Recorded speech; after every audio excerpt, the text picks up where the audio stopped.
What's up, Average Dad fans? Welcome back to another video.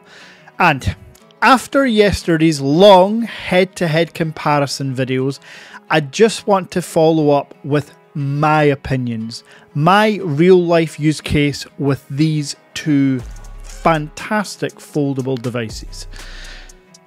Let's go.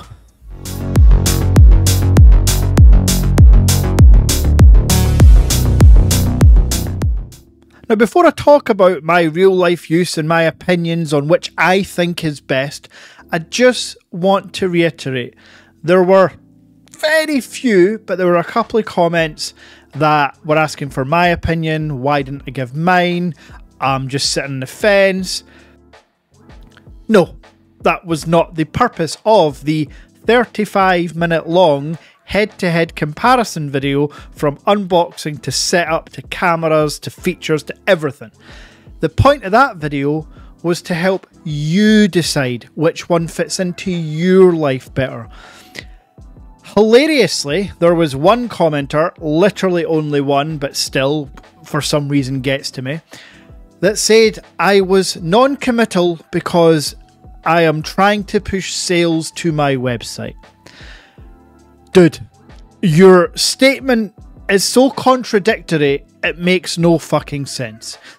If I was trying to push sales to my website, I would say X was better than Y, you should buy X. Me being non-committal was not the purpose of this video. I didn't want to force my agenda, my opinions, on you making your decision, because that's not how it should be.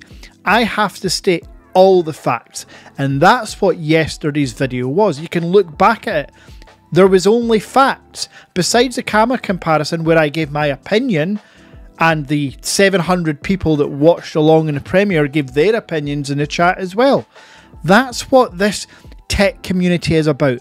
There is no right or wrong. Even if you're an Apple or a Samsung user and you watch my videos, great, it's all tech. So just calm down with the you're trying to push sales. I firmly, categorically tell you, this is the part where I push a sale. This is the part where I try and drum up business. But rest assured, drumming up business is still a benefit to you looking for a phone, because as 150 reviews will tell you on the website, fastest shipping, best service, cheapest prices. Anyway, my experience with both devices has been fantastic. There you go. I commit. Both are great. That's not me sitting on the fence. That's me telling you. Both are excellent foldable devices. From the design to the hardware, the software, the features, the cameras, as shown yesterday, I love them both. If I gave any one of you either of these foldables, you would be grateful and delighted. But there are a couple of areas where the Vivo outperforms the Honor marginally. The first one I want to talk about is battery. And unlike with other comparisons between Samsung or Apple or other devices, this isn't to do with the charging speeds, even though the Vivo charges at 100 watts. This is 120 watts, I believe, if you're in America. Calm down. This isn't to do with the 50 watts wireless charge found on both devices. This is to do with the size of the battery. And even then, the Vivo comes in at about 600 milliamp hours bigger at 5700 milliamp hours. Pair that with the Snapdragon 8 Gen 3 chip, you get astonishing battery life, particularly from a foldable device that has two screens, one being massive.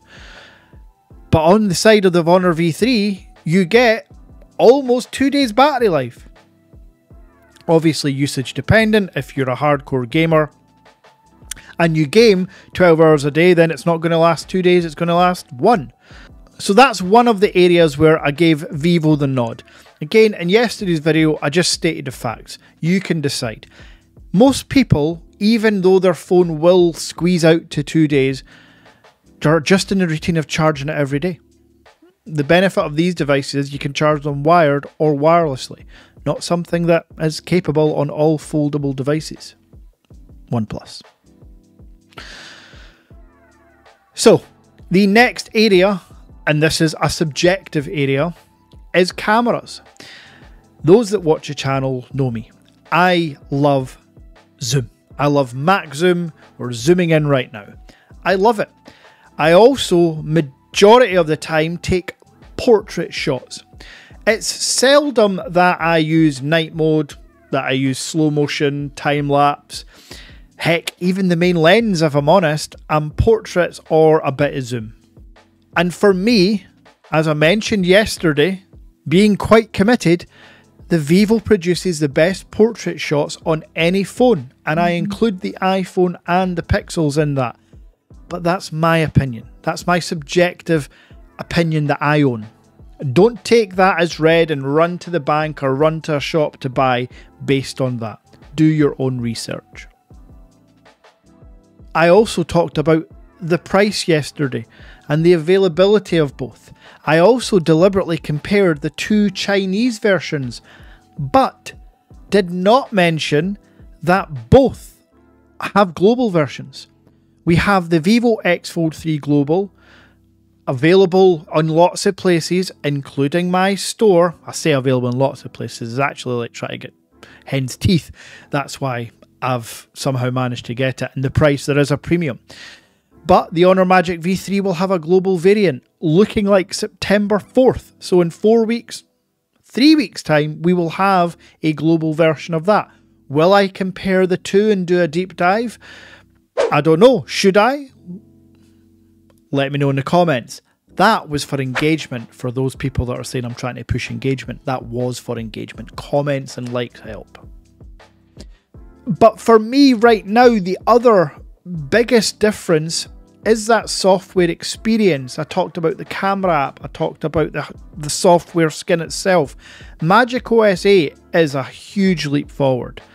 But Origin OS on the Vivo is just better for me. I showed you the kits. I showed you what I like to do. And for the commenter that said Vivo loses massive points for not having a desktop mode. Dude, do your research. I have made a video showing it connecting wirelessly to my MacBook. Ben's Gadget Reviews made the same video. Of course the Vivo has a wired and wireless desktop mode. Dumbass. So, here it is. My opinion, my final verdict. If I could only choose one of these devices, it would be the Vivo X Fold 3 Pro for the reasons I have just stated. This is not me telling you to run to the average dad tech store and buy the Vivo X Fold 3 Pro. This is me telling you to do your research. That includes features, software, hardware, cameras, price. And as you know, if you find a cheaper price for the device, let me know and I'll match it. So hopefully this puts any questions to bed about how I sat on the fence or I was non-committal. It's just not the case. You need to wake up a bit. Videos like the one I posted yesterday are for you. Me sitting here telling you all about me, it's not what you want to see. It's not what 99.9% of people want to see either. So, there we have it. As always, for the incredible majority of you, I appreciate your support. Can't thank you enough. I'll be back soon with more content. I really want to tell you about my Samsung Galaxy Ring experience, but I'm also aware that you really don't care too much about that as a dedicated video. So I think what I'm going to do is I'm going to do a bit of a deep dive video like I done yesterday on the Galaxy Ring, the new Buds 3 Pro from Samsung, which are pretty damn fantastic, and a bit of a long-term review of the Samsung S24 Ultra. I'll put that all in one video. You can watch it. You don't have to. It's up to you. Until next time.